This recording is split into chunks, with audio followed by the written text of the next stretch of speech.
우리 자유에 계신 분들과 서로 축복하며 인사하십시다. 사랑합니다. 새해는 더 건강하십시오. 인사하겠습니다.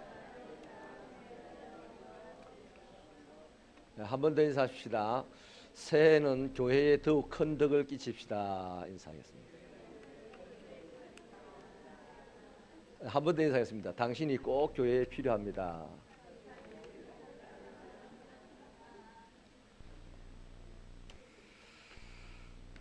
오늘 이 말씀을 통해서 하나님의 인도에 대해서 우리가 한번 살펴보려고 합니다. 자동차 운전을 할 때 생전 처음 가보는 길은 상당히 부담스럽고 또 힘이 듭니다. 하지만 요즘에는 이제 내비게이션이 있어가지고 내비게이션만 딱 열게 되면 뭐 충분히 안심하고 이제 갈 수가 있게 되는 것이죠. 대신에 자동차 운전을 하는 사람이 자기 감각만 가지고 내비게이션을 켜놓고도 내비게이션 말을 안 들으면 이제 이런저런 모양의 불상사들이 생길 가능성이 있습니다. 옛날하고 길이 내가 10년 전에 경험했던 길과 지금 내비게이션이 가르쳐주는 길은 영 다를 수가 있거든요.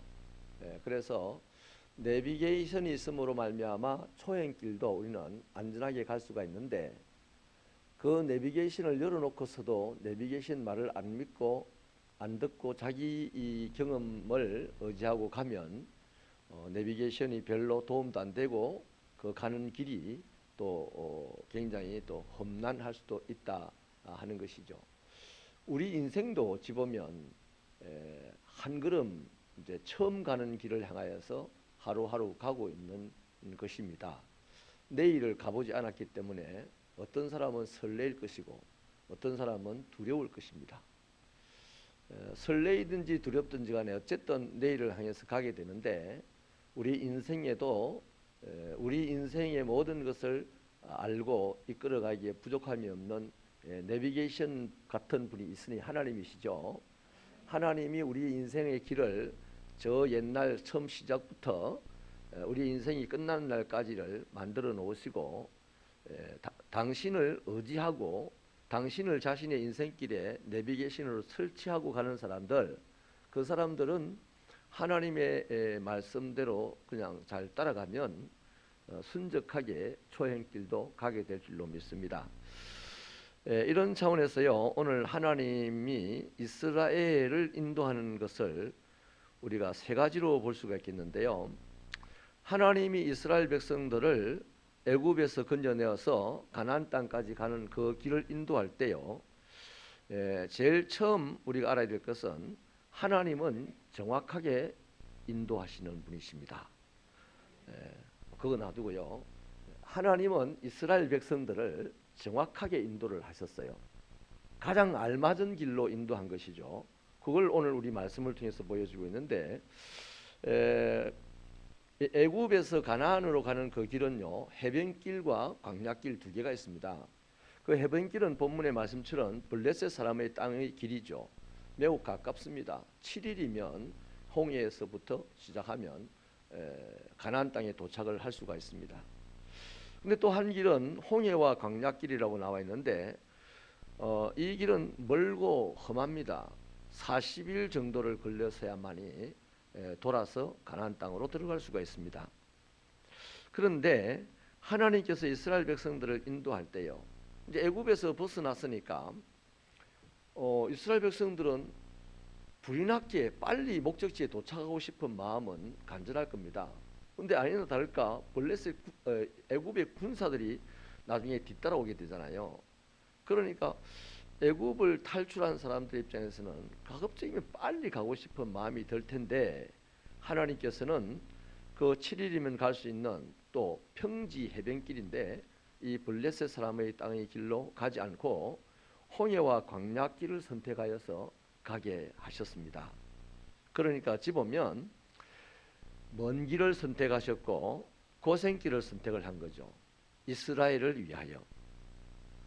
근데 그 이유가 뭐냐니까요, 블레셋의 강한 힘과 도전 때문입니다. 이 블레셋 나라는 세계에서 가장 문명이 빨리 발전한, 문명이 빨리 시작한 나라 중에 한 나라거든요. 그 알파벳의 글자도 이 나라에서 나왔습니다. 숫자도 이 나라에서 나왔어요. 그 페니키아 문명이 돼가지고 굉장한 능력을 가지고 있었는데 청동기 시대를 가장 먼저 열기도 했어요. 그러니까 이스라엘 백성들은 지금 막대기 들고 돌 들고 다니고 있는데 이 당시 블레셋은 청동 무기를 가지고 있었단 말이죠. 그러니까 이 사람들이 이방인인 이스라엘 백성들이 해변길 자기 땅을 통해서 가면 놔두겠냐 이 말이죠. 당연히 이제 전쟁을 하게 될 텐데 이스라엘 백성들은 400년 동안 노예로 살았어요. 노예로.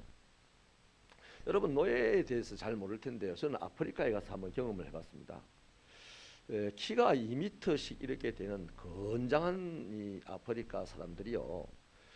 손님을 맞이하는데 제 캐리어를 제 혼자서 들기에는 좀 무겁습니다.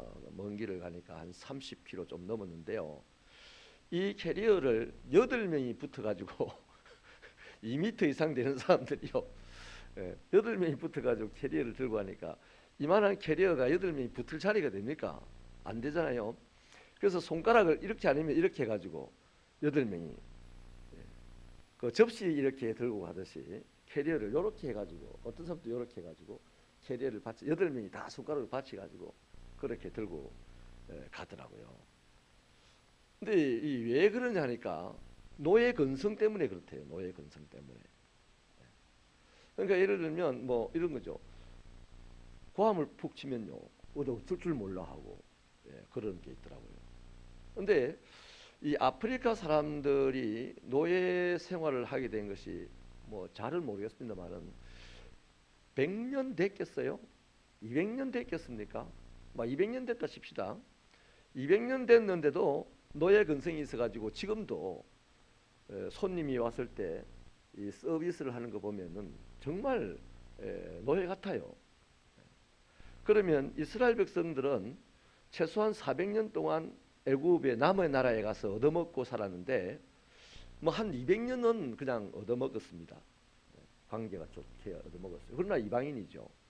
근데 200년은 노골적으로 이제 아예 노예가 되어서 살았단 말이죠. 이 노예들이 뭐 누가 시키면 시킨 대로 일을 하는 사람이었는데요. 저거 손으로 전쟁을 하겠어요? 또 전쟁을 해본 경험도 없어요. 무기도 없어요. 지도자도 지금 없어요. 모세 말고는 없어요. 그러니 하나님이 이걸 잘 아는 거죠. 그래서 하나님께서 정확하게 인도하셨다는 겁니다. 사람의 입장에서는요.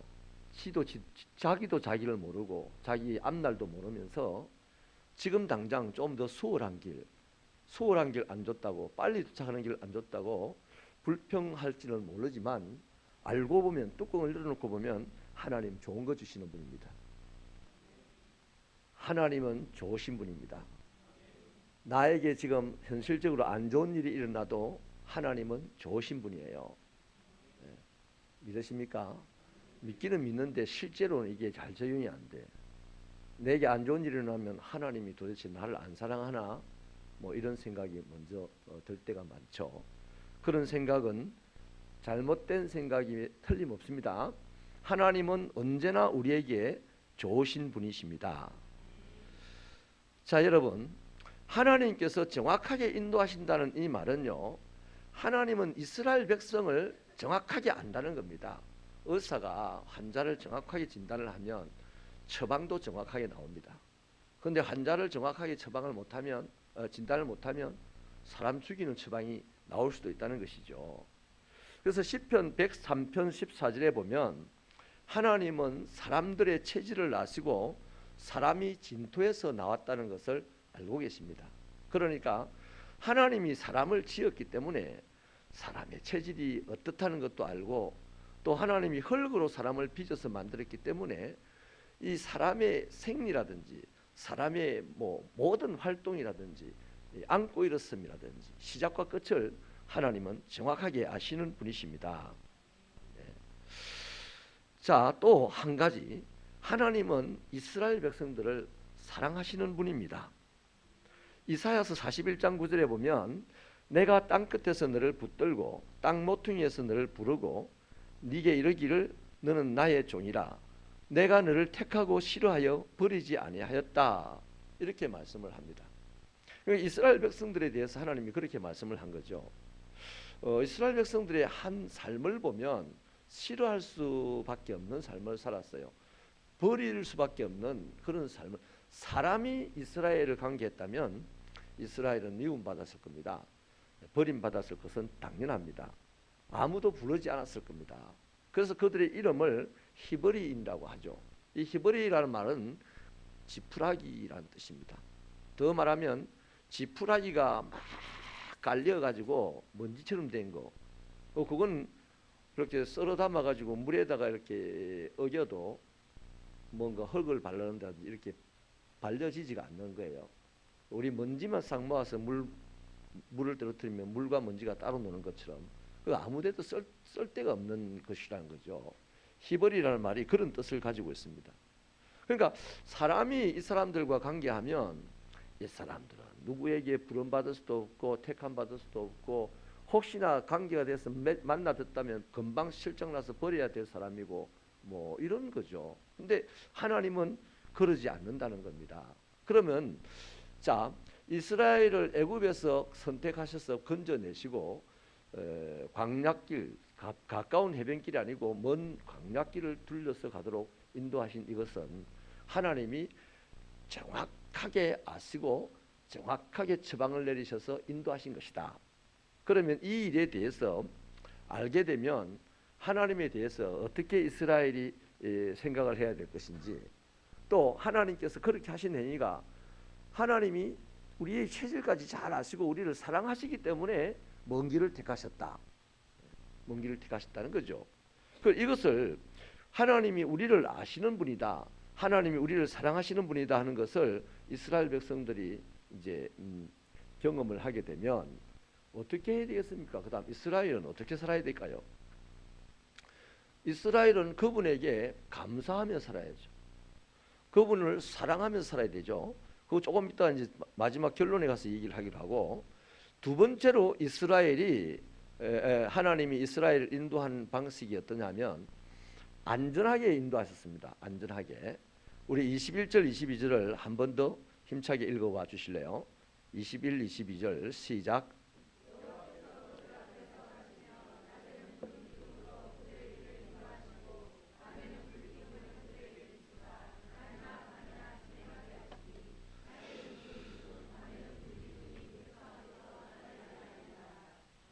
아멘.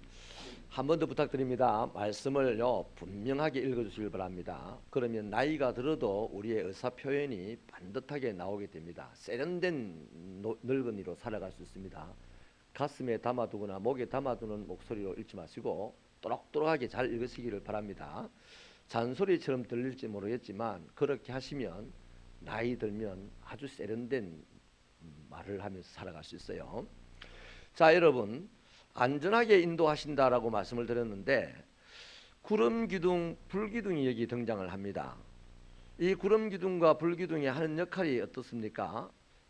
낮에는 더위를 면하게 해주었고 밤에는 추위를 면하게 해준 것이죠. 거기다가 나중에 홍해를 건너기 직전에 보면 애굽 군대가 첫 추격을 해올 때 하나님의 구름 기둥이 뒤로 가가지고 애굽 군대와 그들 사이에 서서 애굽 군대는 말과 전차를 타고 막 추격을 해오고 이스라엘 백성들은 앞에 가면서 기껏 해봐야 뛰어가는 거예요. 뛰어가는 거죠. 노인들은 뭐 헐컥거리면서 걸어갈 수밖에 없을 것이고 애기들은 울면서 질질 끌려갈 텐데 금방 이제 추격대에게 붙잡히는 것은 지극히 당연한 일입니다. 그런데 이상하게도 이스라엘은 걸어가고 애굽은 전차 타고 달려오는데도 그 거리가 좁혀지지 않았다라고 성경은 기록하고 있습니다. 그 왜 그럴까요? 바로 하나님의 구름 기둥, 불 기둥 이게 가운데서 막고 있었기 때문이에요. 할렐루야. 이런 것들을 생활하면서 체험하게 되기를 바랍니다. 어떤 장로님이요 간증을 하시는데 이분은 초등학교를 중퇴하셨어요. 너무 살기가 어려워서 이제 집을 뛰쳐나온 거죠. 그럼 자연히 이제 중퇴가 됐는데 부산에서 이제 해방을 맞으면서 이 일본식 양복을 서양식 양복으로 바꾸는 이 일을 하면서 큰 돈을 벌었어요. 그래서 이제 큰 돈을 벌어서 한번 이제 고향 집으로 간다고 서울로 갔는데, 서울 그 광나루에서 이제 그 배를 타고 건너가야만 자기 집인데요. 마침 통금이 있을 때니까 이제 건너갈 수가 없습니다. 근데 이제 어둑한 강 기슭에 앉아 있는데, 이제 돈을 엄청난 보따리에다 넣고 앉아 있으니까 얼마나 두렵겠습니까? 하루 빨리 지금 그 한시라도 해가 빨리 떠서 이 날이 밝아져야 될 텐데, 쪼려서 이렇게 있는데 갑자기 어떤 사람이 가까이 오더니 건너가겠소 이러더랍니다. 그래서 얼른 예, 건너게만 해주신다면 하니까 나룻배를 이제 대줬는데, 나룻배를 타고 건너가는 그 한강 도상에서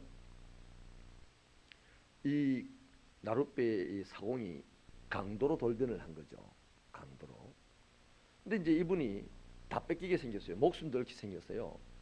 그때 이분이 너무 놀래가지고 하나님께 기도를 한 겁니다. 상대방은 앞에 강도로 서 있고 자기는 이제 놀래서 하나님께 기도를 한 겁니다.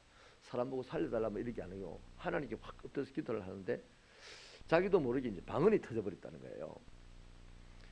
그런데 이 방언 소리에 이 강도가 놀래가지고 칼을 놓고는 용서해달라고 한 겁니다. 그래서 이제 이분이 정신을 차리고, 그때 자기도 정신이 없었으니까 나중에 정신을 차리고 난 다음에 권면을 하고 복음을 전해서 그 길을 잘 건너갔다고. 이분의 간증이 이겁니다. 그와 나 사이에 하나님이 계신데, 골로새서에 나오는 만물 가운데 충만한 예수 그리스도, 그 강도와 나 사이에도 계셨어. 그 강도가 나를 해코지할 때 해코지 당할 것 같았으나 강도가 차라리 좋은 사람으로 변하게 되더라. 그 이유는, 답은 그와 나 사이에 하나님이 계셨기 때문이다. 얼마나 간증이 아름답습니까? 이런 체험을 하니 이 사람이요, 나중에 얼마나 큰 부자가 됐냐면 일본의 와라바시를 70%를 일본에다가 수출하는, 캐나다의 양산에, 저 강릉에, 전국 팔도에 와라바시 공장이 있고 나무 캐는 공장이 있고, 참 90이 다 되도록 그랜저를 몰고 다니시고, 기성총회 부총회장까지 하시고 말이죠. 이런 체험이 있었던 겁니다. 하나님의 말씀이 저와 여러분의 삶에 체험되어지기를 바랍니다. 아는 것은 별로 쓸모없습니다. 머리만 복잡해져요. 좀 작게 알더라도 체험을 하는 은혜가 있기를 바랍니다. 그래서 이제 하나님께서 구름기둥 불기둥이라는, 구름기둥 불기둥이 하나님은 아닙니다. 하나님의 도구들입니다. 그런데 이것들을 통해서 하나님께서 그들을 안전하게 인도하셨다. 그 다음 마지막 세 번째는 뭐냐면 끝까지 인도하셨어요. 이건 본문에는 없는 내용인데, 나중에 모세가 이제 요단강 건너편에서 죽지 않습니까? 근데 하나님은 죽지 않잖아요. 모세는 죽었어도 하나님은 이스라엘 백성들의 눈에 보이는 전능한 것 같은 모세는 죽었지만, 그들의 눈에 보이지 않던 소개된 하나님은 여전히 역사하셔서 여호수아를 들어서 그들을 인도하시고, 길갈 땅까지 도착할 때까지 하나님의 불기둥 구름기둥은 떠나지 않았다 이거예요. 그러니 뭐냐면 모세는 끝까지 인도할 수가 없는 사람입니다. 아무리 대단한 것 같아도.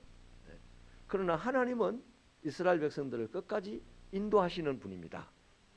자, 그러면 여러분, 이것 세 가지를 통해서 이스라엘을 정확하게 하시고 이스라엘 안전하게 인도하시고 이스라엘을 끝까지 인도하신다는 이 세 가지를 우리가 말씀을 통하여서 이제 보았습니다. 그럼 이런 경험을 한 이스라엘 백성들은 하나님에 대해서 어떻게 해야 되겠습니까?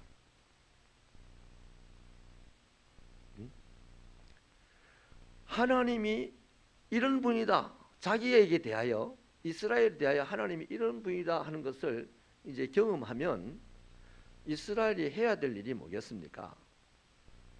따르기만 하면 되는 거 아니에요? 네? 하나님이 우리를 사랑하셨구나. 하나님이 우리를 모르시는 것이 없네. 자, 1차적으로요. 하나님은 우리를 모르시는 것이 없네. 근데 그 하나님이 우리를 정말 사랑하시네. 광야로 위험한 길을 둘러가게 한 것도 우리를 사랑하셔서 그렇게 하셨네. 이거를 이제 깨닫기, 광야 역사 속에서 여러 가지 깨닫습니다. 깨달으면 이스라엘이 할 일이 뭐예요? 그러면 그 하나님에 대하여서 다른 게 없습니다. 그냥 맡기고 따라가면 안 됩니까? 이스라엘은 하나님을 따라가면 됩니다. 그것이 우리도 하나님을 사랑해요. 나를 사랑하신 하나님, 나도 하나님을 사랑합니다 하는 그 사랑의 증거가 되겠죠. 그런데요, 이스라엘은 그렇게 경험을 했고 그렇게 고백을 했으면서도 광야에서뿐만 아니라 이제 가나안 땅에 들어가서 이스라엘의 왕조 역사 속에서도요, 허구한 날 불평만 하고 하나님을 사랑하지 않았습니다. 하나님을 사랑하지 않았다는 말은 하나님을 따르지 않았다는 것입니다. 여러분, 이 차원에서 저와 여러분도 한번 점검을 해봐야 됩니다. 지금까지 얘기는 이스라엘 역사 속에 나온 하나님과 이스라엘의 관계 속에서 있는 얘기입니다. 그래서 추론을 해봤습니다. 아, 이스라엘에 대하여 하나님이 정확하게 아시는구나. 아, 이스라엘 백성들을 하나님이 안전하게 인도하시는구나. 아, 이스라엘 백성들을 하나님께서 끝까지 인도하시는구나를 우리가 깨달았습니다.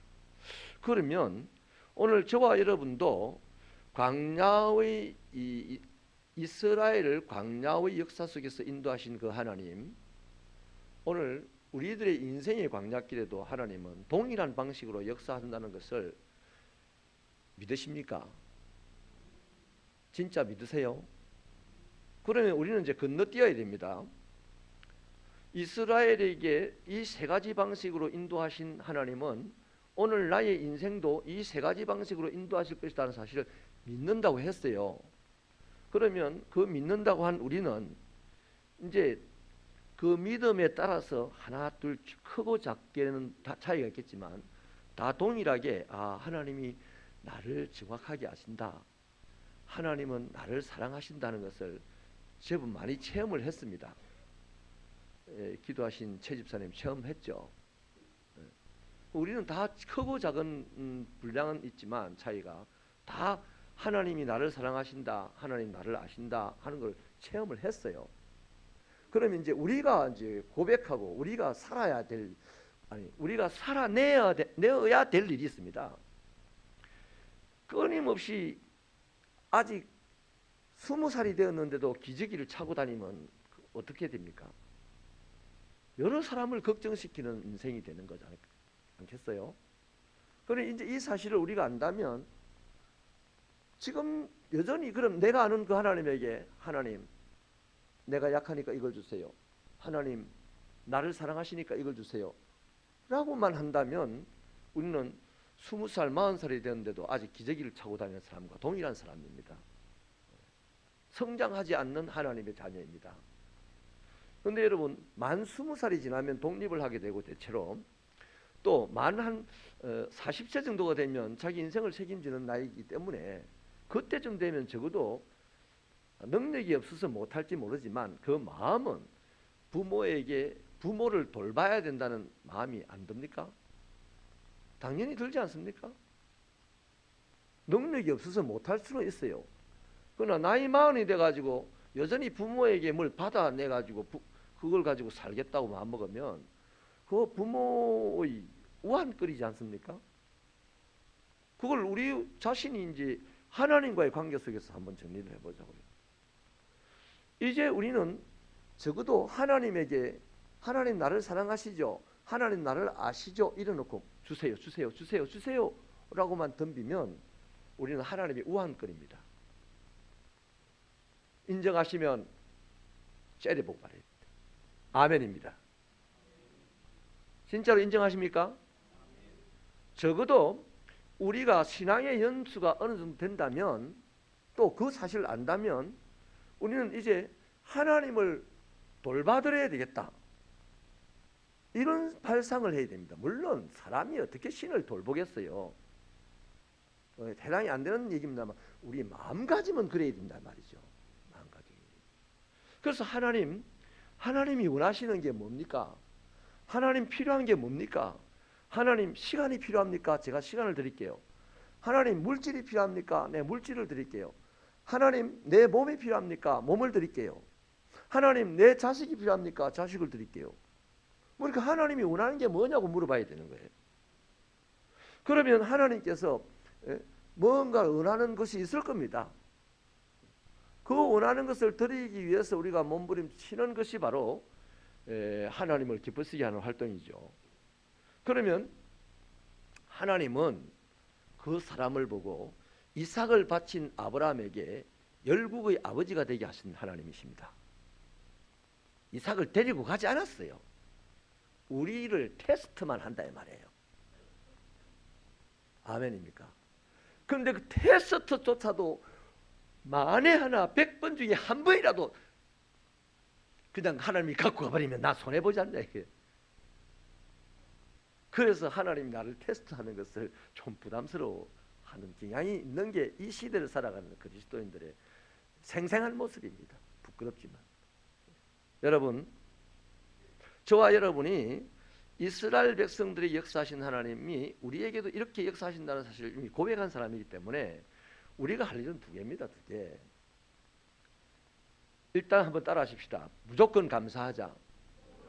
여러분 데살로니가전서 5장 17 쉬지 말고 항상 기뻐라.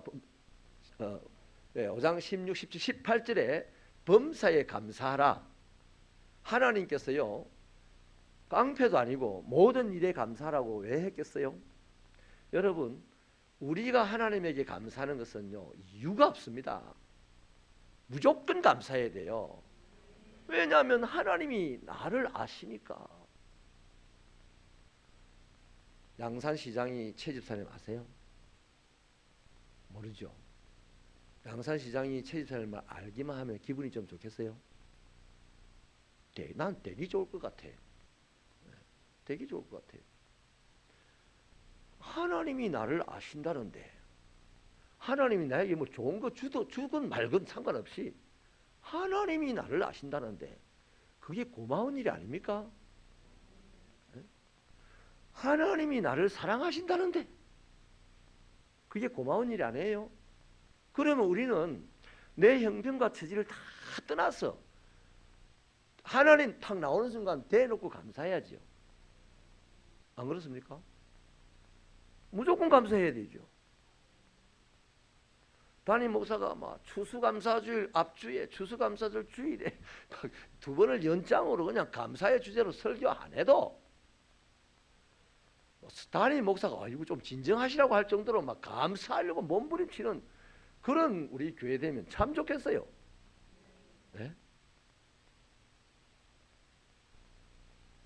그러면 우리가 고백한 대로 그 하나님께서 당신의 독생자 아들도 주셨는데 이 땅을 살아가는 동안에 필요한 것들을 안 주시겠습니까?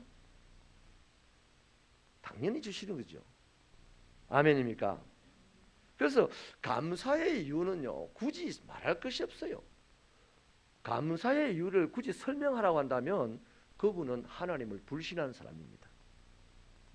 감사는요 조건도 없고 이유도 없어요. 이미 못 받게 했어요. 범사에 감사하라. 그리스도 예수 안에서 있는 하나님 아버지의 뜻이다. 아멘입니까? 2017년 절기 때마다 감사하시기를 바랍니다. 무슨 일이 있을 때마다 감사하시길 바랍니다. 아무리 일이 없거든 아무리 일이 없어서 감사하시기 바랍니다. 이래도 감사 저래도 감사 그냥 또 자꾸만 인간적으로 생각한다. 목사님이 이제 돈이 좀 궁한갑다.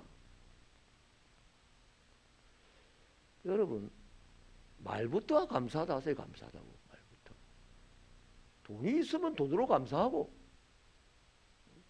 돈이 우리 인간들의 세상에서 제일 중요한 거니까 하나님 빼고 안 그렇습니까? 제일 중요한 것으로 감사하는 건 당연하죠. 돈이 없으면 노력으로 감사하고, 그것도 안 되는, 건강이 안 되면 입으로 감사하고, 그것이 바로 하나님의 정확한 인도를 받는 사람, 하나님의 안전한 인도를 받는 사람, 하나님의 끝까지 인도를 받는 사람이 마땅히 해야 될 일입니다. 감사하는 거예요. 두 번째 해야 될 일은요, 따라하십시다. 믿고 따라가자. 하나님을 전능하다 이래놓고 뭔 일을 할 때 못 따라갑니다. 못 믿는다는 거죠. 전능하다 이거는 말만 그러는 거죠. 여러분, 사랑하면 따라가요, 안 따라가요? 따라가는 거죠. 사랑의 가장 첫 번째 증거가 따라가는 겁니다.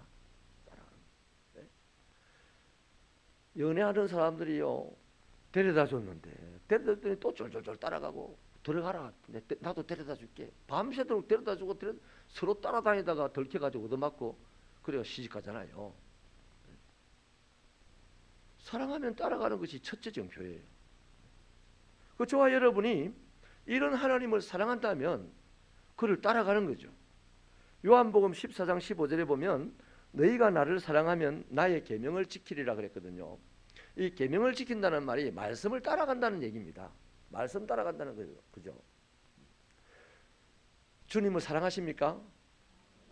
굳이 교회 오라 마라 이런 말 안 해도, 청소합시다 이런 말 안 해도 함께 와서 청소하고 함께 와서 예배 드리고, 구역 예배, 거기도 작은 교회로서 모임이 있으니까 구역원들이 또 거기 함께 모여서 예배 드리고, 이게 바로 예수 따라가는 겁니다.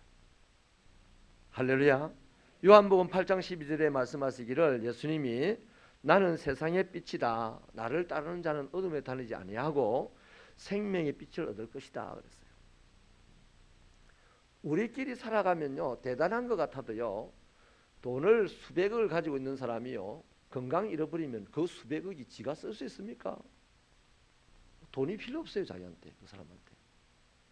또 뭐 지식이 출중해가지고 그냥 그 미적분까지도 암산을 해내는 그런 탁월한 지식을 가지고 있다 하더라도 그 사람 인간관계 깨어져 버리면 그 지식 쓸데 있습니까? 해고당하는데 쓸데없어요. 그래서 모든 것들의 관계가 깨어지고 모든 것들이 사라진다 할지라도 세상의 빛이 되시는 예수님을 모시고 살아가면 그 사람은 어둠에 다니지 아니한다는 얘기입니다. 살아낼 수 있다는 얘기입니다. 살아내는 정도가 아니고 생명의 빛을 발산해 가지고 방황하는 사람들까지도 바르게 살아갈 수 있도록 도우는 그런 사람이 된다는 것이죠. 그것이 가늠하다가 붙잡혀온 여인에게 한 주님의 말씀입니다. 그러니 오늘 선량하게 살아가는 우리들, 또 하나님을 믿는다고 하면서 살아가는 우리들은 오직 그것이 더 유용하게 되겠습니까? 그래서 한번 따라해 주시겠습니까? 작년보다 조금 더 따라가자.